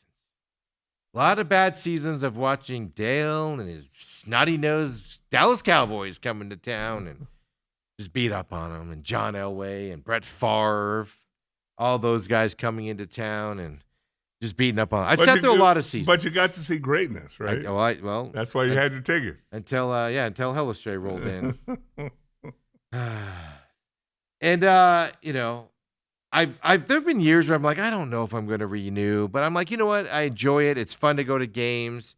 There's no resale value on the tickets most years. I don't look at it that person. It's not an investment like a lot of people do. You know what it is, Steve? It's kind of like being pregnant and having a baby. Yeah, you hate it. It's shortly after the baby's born, you forget about all the pain and all the. I think I can do this again. Yeah, the baby turns 2, and all of a sudden they're like, and you're like, oh my God, I can't handle this, and they're like, let's have another one. Great analogy. Great. I don't know if that's going to get us in trouble, but that's a great analogy. Great analogy. And it's like, but no, you're right. I mean, I've always been able to justify it as, look at the great guy. I never would have seen John Elway with the Broncos if I didn't have tickets. Because I'm like, I wasn't going to, when I was a kid, I couldn't buy tickets and go myself, you know? I wouldn't have been able to see Brett Favre play. I wouldn't have been able to see those Cowboys games. And, you know, Steve Young's final game, I was at that one. We got knocked out running down the sideline there. Garrison Hurst, when he was good, not with the Cardinals, with the Niners. I got to see him come to his potential. We go down the line here of what I see. And that's how I've always justified it. And I'm driving home yesterday, and I'm just like, this just feels different this year. And I'm like, is it because I'm older? Is it because back then I didn't listen to press conferences? I didn't do any of that, and now I'm fascinated by them. Now you enjoy the pain. But I've been this way. But I've been this way for 5 years now that I've been in this. I started in this business in 2018, you know, leaving the corporate world. And I've been this way since 2018, 2019. It just feels different this year. And I think I figured out why it feels different. Even the Steve Wilks year. I gave up on the Steve Wilks year. I think that was the year I missed the most games. I missed probably 4 games that year. This year I missed 3. Okay. I didn't miss them. I just downright didn't want to go and gave the tickets away. The Steve Wilks year, I'm pretty sure I gave up on as well. But there was no danger of me not coming back that year because we knew they were moving on from him and all that stuff, right? It just feels different this year. And I'm going to tell you guys exactly why I think it feels different. The head coach doesn't inspire you. Period. End of story. It's just you look at it, you listen to the press conference, you watch him on the sideline. Like every time he moved yesterday, I kind of was joking around, like, oh my God, statue's moving. So fourth quarter's going. Cardinals are using their timeouts, Dale. I watch a lot of football, and you always see the head coach either standing next to the referee to call a timeout, running down the sideline, sprinting down the sideline to call a timeout. Yep. I watched the play happen. The referee, 7 yards away from Gannon while he's standing there with his arms crossed. The referee, the whistle's blown. The referee turns his head and looks at Gannon. The whole time, Gannon's like this. Doesn't call timeout in that instance. And I'm just like, don't you tell the referee what you want to do? A lot of coaches will tell the referees beforehand, hey, I'm going to call a timeout here. Just heads up. I'm going to call it. You still have to call it. You can't just rely on them. Right. But no energy from Gannon. No, I'm going to go stand next to this guy. None of that. It's just, I got to stand. It bothers me. And then you see the press conferences. There's no inspiration on this team. There's no rah. We have all these injuries. Next man up. I have full faith that, this running back we've never heard of is going to come in this game and take Bam Knight's place and put some good film out there. None of that happens. Zero inspiration. You want to know the proof of it, Dale? Well, before you get in there, because all I can see in my mind's eye when you start talking about that is the timeouts and stuff. Yeah. On the sideline stuff. The Rams coach. Yes. Oh my God. How many times have I seen him sprint 30 yards? Yes. Oh, there was a play earlier this year. Yeah, he went from like the coaching box where you can't go past to like the 3-yard line. Yes. Signaling timeout. Yeah. And obviously Shanahan shows emotion. Yeah. The McDonald guy in Seattle shows emotion. But go out of the division. Mike McDaniel, he's probably fired after this year. He's showing emotion there with this losing streak. Ben Johnson is a wet blanket, folks, but he shows emotion on that sideline of the Bears. You see him get all excited? I swear to God, there's no inspiration on this team. The fans are giving up, Michael Bidwell, and turning apathy. Yes, the losing hurts, but we've been through this before. There's zero inspiration from your team. And one other thing, because I doubt we'll get into it at all, but you see the Rams who are going to the playoffs, fighting for the number 1 seed still have a chance. They fired their special teams coach. Oh, yeah. Because the punters made 2 mistakes, 3 mistakes so far this year. Boom, gone. Sean McVay said. Sean McVay's never fired a coordinator in the middle of a season before. No. They're making the playoffs, and boom, he's gone. We got to move. We got to find somebody better. Yep. Jonathan Gannon, no changes are needed. The problem is, and why this feels different. Even the Wilkshire, they got rid of their offensive coordinator that year, if you remember. It took a while to do it because they didn't want to fire him and eat all that money. But they fired the coordinator that year. And Jonathan Gannon's like, we're good. There's zero inspiration. That's why this feels different. Nobody has faith that you're going to get out of this. That's why it feels different. I came to that conclusion yesterday driving home. It was like an epiphany from above. My light shined down on me, and I was all, oh. And then, Dale, I listened to the post game, and oh my God, Tim Ring, buddy. I don't know Tim Ring. I don't listen to Tim Ring except for post game because I want to hear what the fans say. Right. ASU did this earlier as well. When it's a call-in show for fans that are pissed off. And when somebody calls in and multiple people call in, yes, the normal fan folks, if you don't know, and this might be you might not realize it, are just bat-ass crazy at times. They say things that just no possible way it's true, but they feel that way. They express it that way. That's part of a call-in show, right? This dude calls in and rips them because they did. They played a clip, and Tim Ring said something, and then they played a clip, and it looked like they were making excuses for the Cardinals. It sounded like they were making, and somebody called in and called them out on it. Okay. And Tim Ring just loses his mind. Don't you call my integrity here. Who do you think you are calling and telling me, Tim Ring? I mean, obviously exaggerating a little bit. And then he goes, I don't care if you don't like me. I don't care. Don't listen to this program. Okay, Tiger. And we heard the ASU broadcast do that earlier this year as well. Hey, Timmy boy. I know you're the great, you're not on TV anymore, and you fill in on 98.7 from time to time, and you're way better than I am at this. But for the love of God, man, these people are calling in, taking time out of their day to call into your shitty little program of your crappy little football team that you have to work for, even though he works for 98.7. Stop cutting people down and being a-holes to them. Just go, hey, I appreciate your opinion. You're wrong. Boom, next caller. Well, and the other thing is if you don't want to do that stuff, because understand what you're signing up for. That's my point. If you're signing up for the post game call-in show, you're getting drunk. You know that you're going to get drunk people who are furious, Yes. who are disappointed, Yes. who are upset. Hey, nice opinion. See, like Craig Greeley's got a little bit of that in him too, but he doesn't. Developed that because Huh? he used to be. He's developed that a little bit. Yeah. They got a little bit, but he doesn't go after the caller. He'll be like, you're wrong. And then he'll be like, next caller. Yeah. He's got a little bit, but he doesn't demolish them and doesn't take it personally. Tim Ring took that call personally, that they were challenging his ethical balance or whatever. Like, settle down, Tiger. It drives me nuts. There's a reason I will never do a call-in show, Dale. A post-game call-in show. It's because I will have fun with it. And people will die laughing with what I have to do. But I digress. That was afterwards. So I listened to the radio stuff on my way home. Then I pull up the video of Jonathan Gannon after the game. Were you inspired, Steve? Did I you was inspired to vomit all over the Did place. you decide to go make a 7-layer cake because you're so inspired? I grew up with a hatred of the Seattle Seahawks before they were even in the Cardinals division, like y'all would not know, and the 49ers, by the way. I've just never liked them as teams. Okay. Before they became rivals of the Cardinals. They've just always rubbed me the wrong way. I've just never liked them. I hope they lose every game they play. For some reason, they just did that to me. I think I'm being driven to be a 49ers fan, folks. You're going to see me or Seahawks fan. I'm going to be in gold or green here coming up. At least if I go Niners, I can keep a lot of my red stuff because they're the same color red.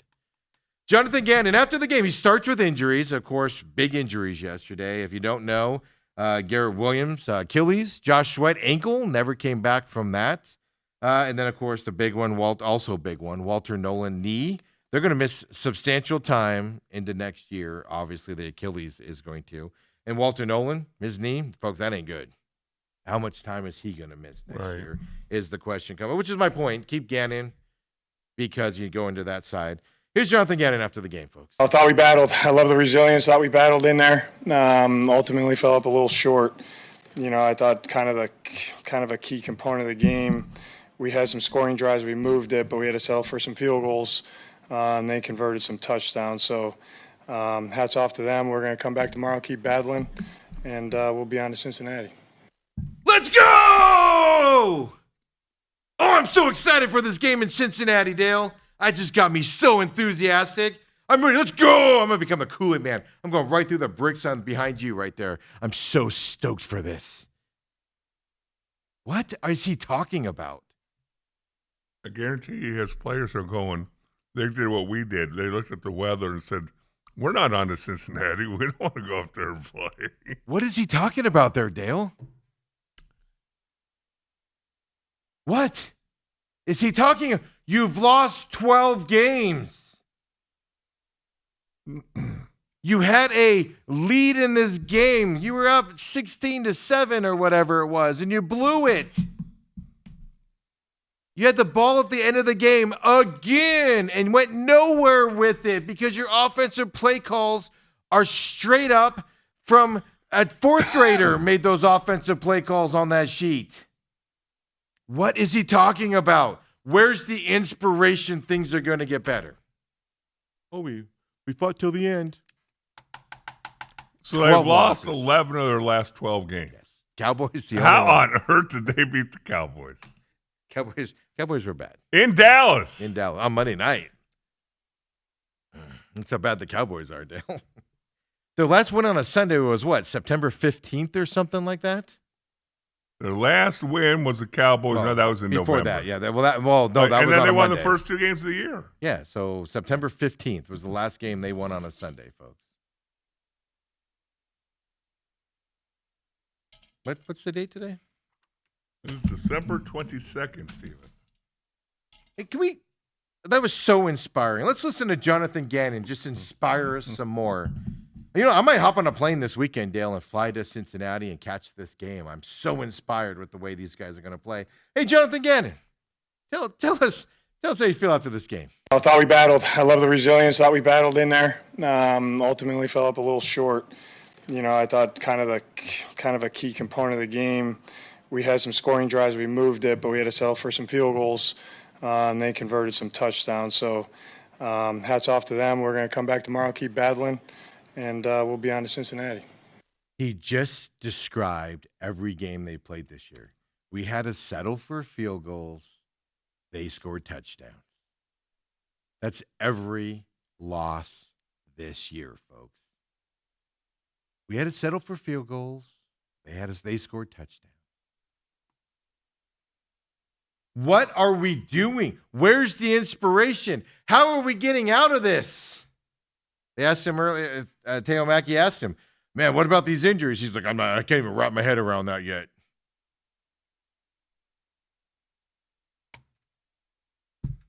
They're your Cardinals, Stephen. That's why it feels different this year.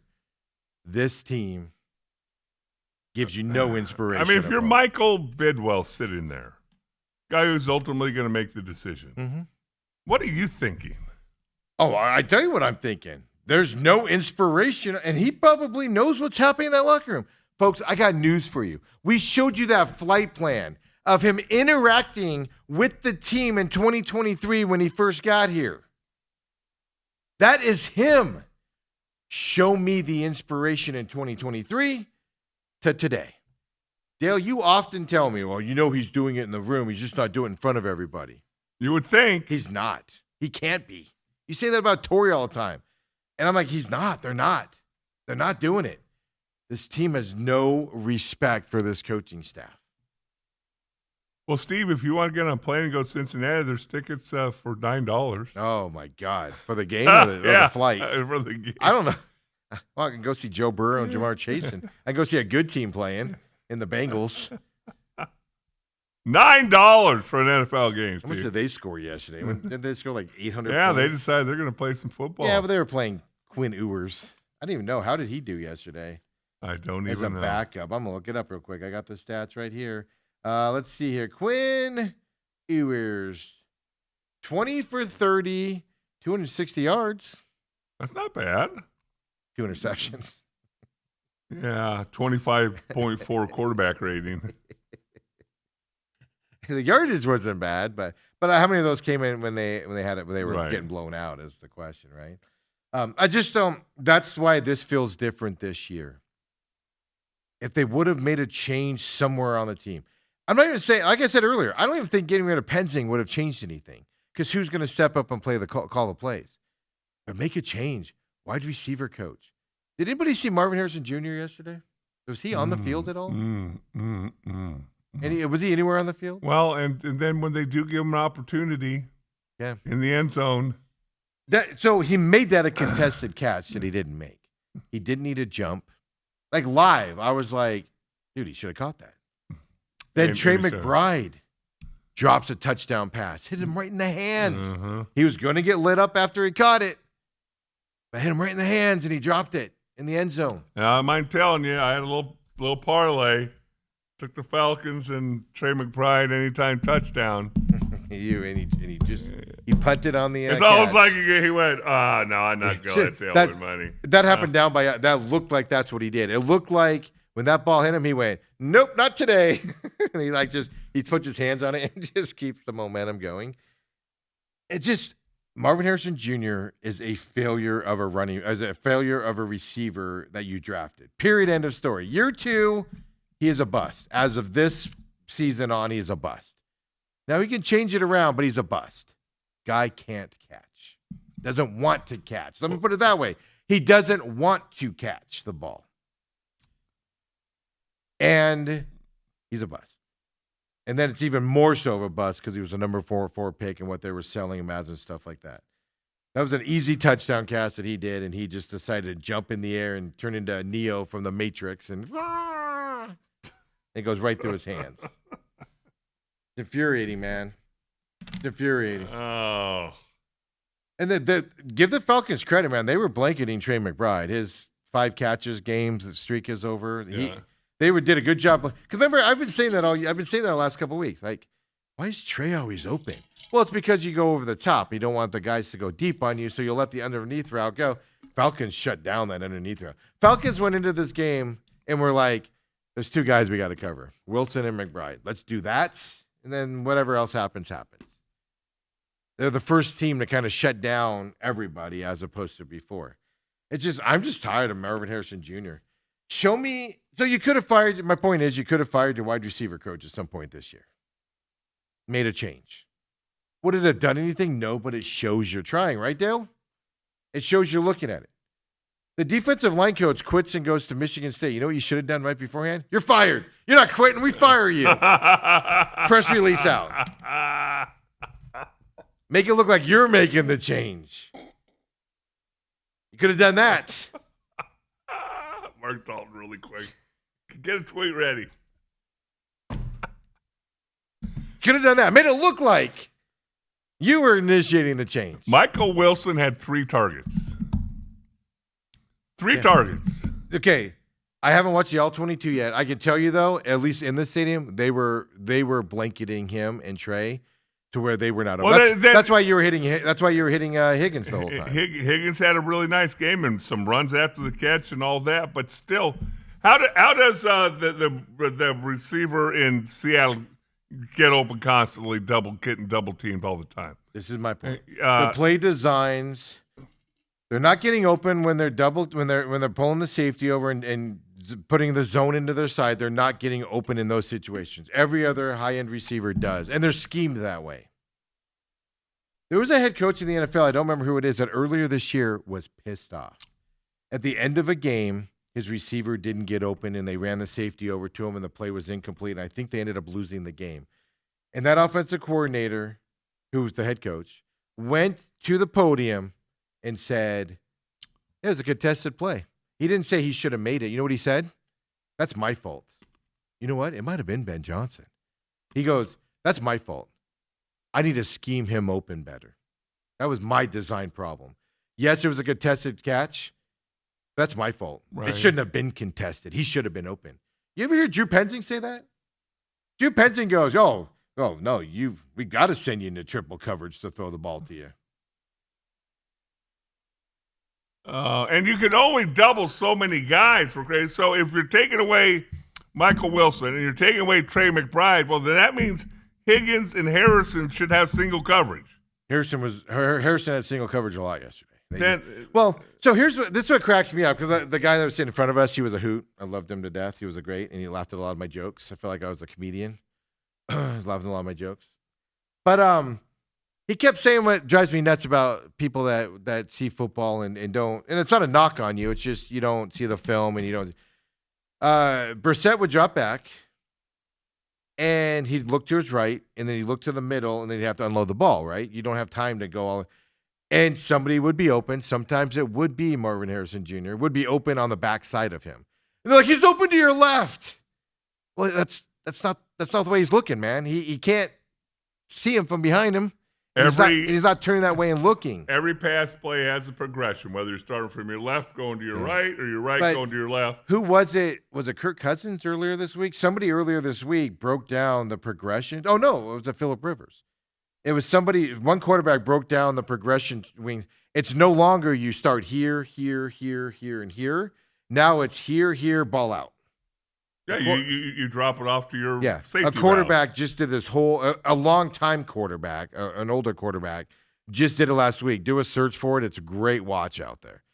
The fourth and fifth reads don't exist anymore in the NFL. It's boom, boom, out. Well, you don't have time for a fourth or fifth read. That's what you're running into with the blocking schemes and stuff to that effect.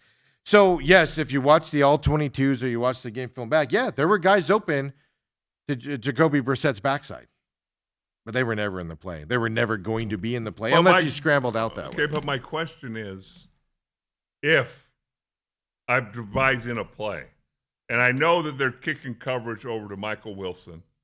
And I put McBride over on that side. So I'm guaranteed single coverage over here with Marvin Harrison. Why don't you throw that way? Well, why is that not going to be at worst my second read, but at best my first read? They're not coached to do that. They're not coached to do that. You would think Jacoby Brissett, and by the way, Jacoby Brissett's not the only one that struggles with this. Watch a lot of the league. Jared Goff often looks at one side of the field. Amon-Ra's not open. Boom. My tight end. Nope. Boom. Ball's out. It's a thing in the NFL. It's a scheming thing in the NFL right now. So it's not just Jacoby Brissett. Right. But that's kind of my point to you. Oh, my God. The Falcons yesterday. Kirk Cousins in the end zone. They were in the red zone. They were close to the end zone. Kirk Cousins rolled out, did a fake handoff, looked to his right, spun around, threw to the left, and the poor lineman who had dreams of a touchdown, and Kirk Cousins threw it too high for him. Beautiful play call. Absolutely gorgeous play call. And what'd they do? They exploited that backside, knowing no defenders know that he wasn't going to look that way. Well, he ended up spinning around looking that way. He just punted the ball too high. Or Matthews had a chance of glory. But do you – you could see his face. Yeah. He's like walking back to the huddle, and then they called him out, and he's just like, oh, man, that was my touchdown. You realize that his family lineage. Yes, it's nauseating. Grandpa, dad, brothers, uncles. Who was the one that went on the defensive side of the ball? The one that disappointed the family? I think that was Clay Matthews, who played for the Packers. Yeah. You think the family's all like, you. Well, he was the runt of the bunch. He's probably only 6'3", 250. Everybody, yeah. You do the picture, and everybody else is up here, and then Clay Matthews is down here. And he's still 6'3" or whatever. It's just the scheming's just bad. It's just not good. And you watch these other teams come in and just do things, and you're like, do something like that. But Marvin Harrison's a bust. The dude, it's not that he can't catch. He's proven he can catch a football. He doesn't want to catch the football. That's what bothers me the most, Dale. Your best receivers catch contested balls. And I can't remember last time that Marvin Harrison he had a couple early was contested. Because I remember making a big deal out of it. But that didn't have to be contested. Defender was on the ground, and like I said, he does this whole Neo sidekick thing to get up in the air, just for the ball to fall right between his hands. I've had enough. I've had enough of it all. Let's go to something positive to end the show on, Steven. Write a check, baby. Write a check. Hey, Kenny Dillingham spoke after they announced his contract extension Saturday morning. Hey, what does your program need? Oh, not much. Let me tell you not a whole bunch. Let me talk to you about what we need, though. But we need a little bit of help. Not a whole bunch. Here's Kenny Dillingham on what the program's needs are. We need to find one of these really rich people in this city to step up and stroke a check, and I'll do everything I can to make you the most famous person in the city. Steve. Right? That's really what we need. We need one person. We live in Phoenix, Arizona. You're telling me there's not one person who could stroke a $20 million check right now? There is somebody out here who can. There's somebody who can. There's somebody. And like other people are going to sacrifice to be here, somebody step up and be that dude to say, holy cow, what completely changed it? This person. There's somebody out there that's going to listen to this, that's going to get it forwarded it. If you know somebody who can do it, forward this message to somebody. Somebody can step up and completely take this place from the direction it's going to holy cow. And it's right here in the city. Well, maybe he's the guy with that new. He didn't get a big pay bump. He's still basically at $6 million. He No, got the bump. 7.5. It's going to go up to 7.5. That's the right check, Kenny. He can't even do a $20 million check. Okay, See? this is where I don't like this at all. Yeah. I don't like it at all, but this is where college football's at. Period, end of story. And if you don't think Michigan, I saw Michigan people going, oh, he's begging, $20 million is a flip of an eye in Michigan. Yeah. I got news for you. Your head coach in Michigan behind the scenes is asking people for $20 million checks himself. It just, he didn't go to the microphones and do it. Alabama, you got people in your university begging the rich guys as well to do it from that perspective. So stop acting higher than now that ASU's head coach went. Now, I wouldn't have done it to the podium and stuff to that effect, 100%. I would have at least waited. Yeah. I mean, here's the other thing I feel like it does. I feel like it does the following. We don't need your $5 and $25 anymore, common fan. We need that $20 million guy. We don't need your $25 a month that you're picking out of your budget for your family in this economy. We don't need that. That's what I also feel like that message is sending. Graham Rossini talks afterwards. This is about a minute 10. Graham Rossini was asked about the contract extension, specifically Dr. Crow's, because I rail on Dr. Crow all the time. Dr. Crow does not want to put millions of dollars into the sports programs, folks. Sorry, Graham Rossini, your boss does not. Now, did he step up this time? Reportedly so. But he's made it clear over the years he's not going to support the football program. He's going to take all of his money towards other stuff, including paying Ray Anderson an ungodly amount of money to continue to abuse people around ASU. What I mean by that, obviously, is allow people to illegally touch wives and stuff to that effect and claim you don't know what you're talking about. Here's Graham Rossini afterwards talking about the involvement of Dr. Crow and just the program as a whole. There's been this narrative this week of Dr. Crow doesn't care about sports. I couldn't find anything farther from the truth, and that's maybe something that at a university level we want to showcase his involvement, his investment more and more. It's a big reason why we're able to max out rev share in the first year. That's $20 million that didn't exist in our budget last year. We've made tremendous strides in commercial revenue. Being smarter with the dollars that we do spend, but when you're adding a $20 million line item to a budget, well, you need some help in order to do those things. And we're not unique in that, but when our president said, hey, I want to find ways to get us in front and stay in front. 200 plus scholarships to a department, 84% of our athletes on some form of athletic aid. That's a president that's invested in athletics. When he's involved in the conversations with me this week on final details or creative thoughts that we are coming up with in a way that benefits what coach is seeking and what we're prepared to put in our program, that's a president that's interested in athletics. And so the fact that we can partner with him, he's a prolific fundraiser. You look at the momentum of this university, it's all around us. Very well connected, very well convicted in his message of why ASU has a chance to be a separator in everything that we do. Well, now that's going to include athletics, and that's a pretty positive thing. That's the message Dillingham should have sent.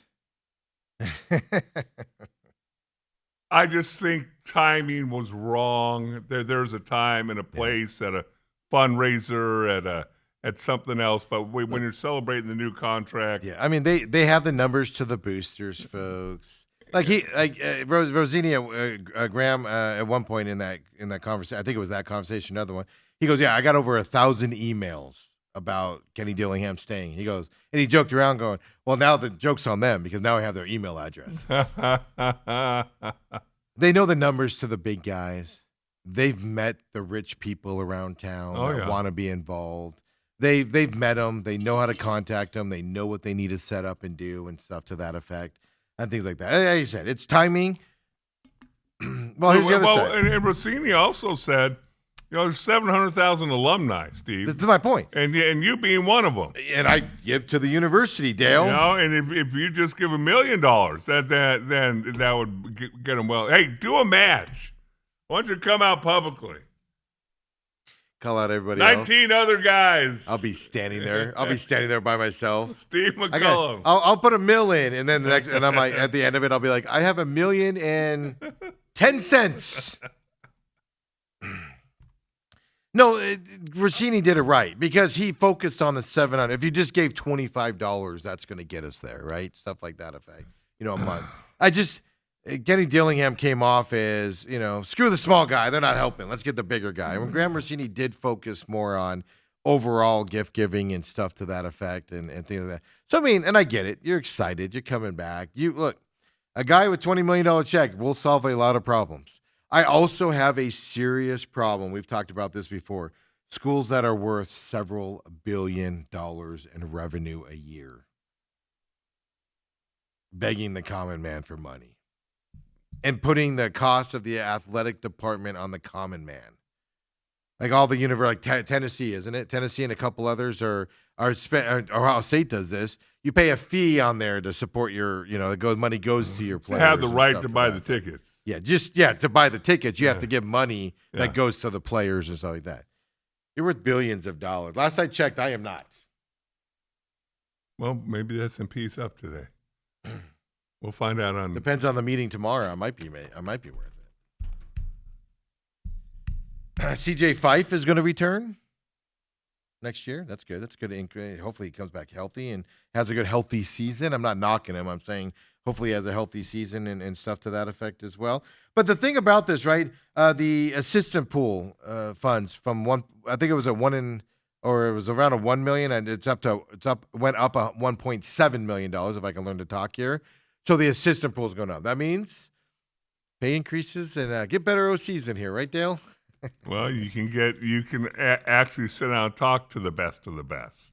Yes. So Kenny Dillingham in this deal, it looks like he fought for two things. Not for himself. It looks like he fought for assistant pool money. And it looks like he fought for player NIL money as well for the players. Yeah.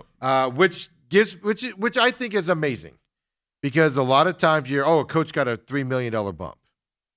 Kenny's going into next year at $6 million before this deal because he gets some playoff money because he's going to the bowl game and stuff to that effect. Last year's deal, so he's at about $6 million before this deal was coming in a year. And a lot of times you'll hear, coach got a $3 million bump, and then it says Kenny basically looks like to me like Kenny was like, you know what, that's cool, give me something, but I'm more interested in my assistant coaches and the player pool. If that doesn't tell you Kenny's the right guy for this role, I don't know what does. Right. And you do have to give credit. I know I'm hard on him, but you do have to give credit for Dr. Crow stepping up. Do I wish we had, and they also are filling a GM role as well in this. If you don't know what a GM does in college, it's going to take a lot of stuff off of Kenny Dillingham's plate. A GM role, he deals with the NIL budget. How much money do we have to spend on what players? He looks in the transfer portal. He does all of that stuff and then reports, then the coach and him get together and talk about it. Well, now Kenny Dillingham and their staff are doing all that stuff. And probably do the negotiating because there is negotiations Agents will on. contact the GM instead of Kenny and the coaching staff for a guy. Hey, this guy wants to come here, but he wants $2 million a year. No. The GM can go, click. Or go, hey, it's probably doable. Let's start the conversation. Right. And then it filters down to Kenny when he's able to do it. The GM role, Arizona just hired a GM in the last week or so as well. That role is being filled internally from somebody that's been there a long time. So Dr. Crow is funneling a lot of money into this program, into the sport. So you do have to give him credit on that, 100%. And I get it. There's not infinite funds in the athletic program that to fund it and things to that effect. You still need the outside stuff like that. So keep giving your little $5, $10, $25. I know a lot of people that do that, and they just every month it just comes out of their bank account. $10 a month. For you that's $120. It's a lot of money to a lot of people. Mhm. And you're giving it to a university to do the right thing. If this university and its sports program right now, and I'm not advocating you do it. If you don't want to do it, you can't afford it. I'm not telling you to do it, Dale. You can easily sign up.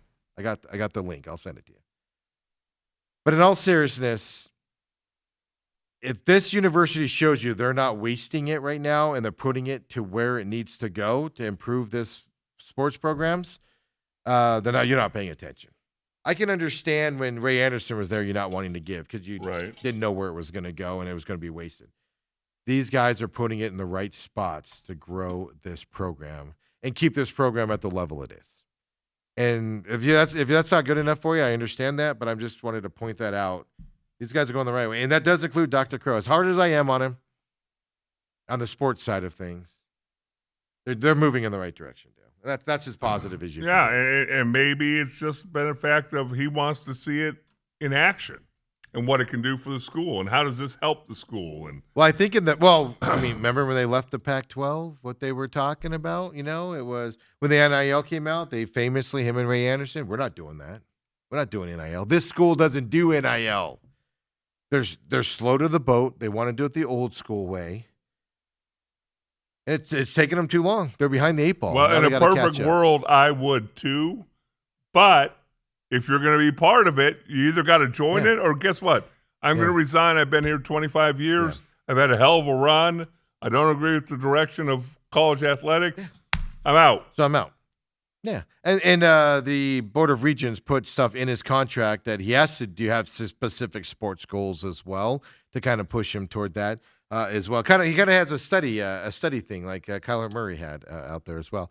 But Crow reminds me, because I was thinking about this last week. Crow reminds me, if you've been around in this town long enough, Michael Bidwell's father, Bill Bidwell.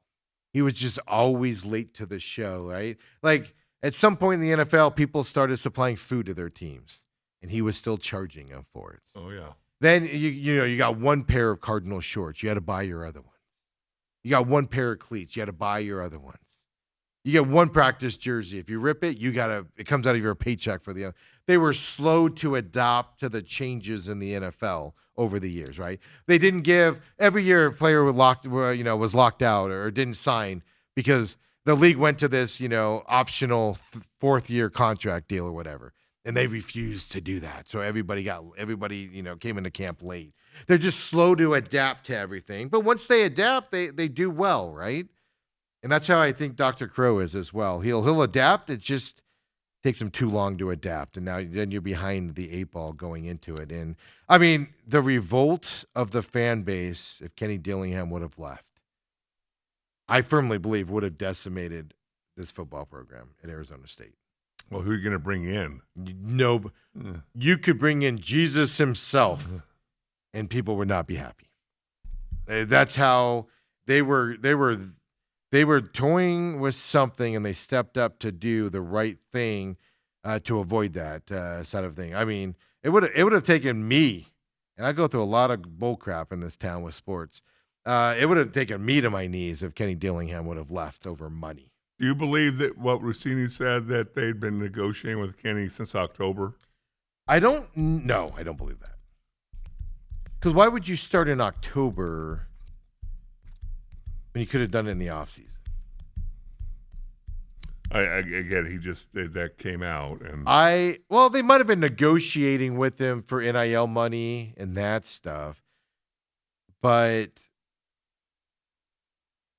when I'm trying to think the time frame here, November, when you started seeing big name, I think when the LSU position opened up, I have enough faith in Graham Rossini and those guys that when the LSU position opened up, they went, oh crap, we better start talking to Kenny real quick, because not that he was going to LSU, right? Ole Miss was about to open. What was the trickle down effect? And then you saw these other big schools, right? Florida.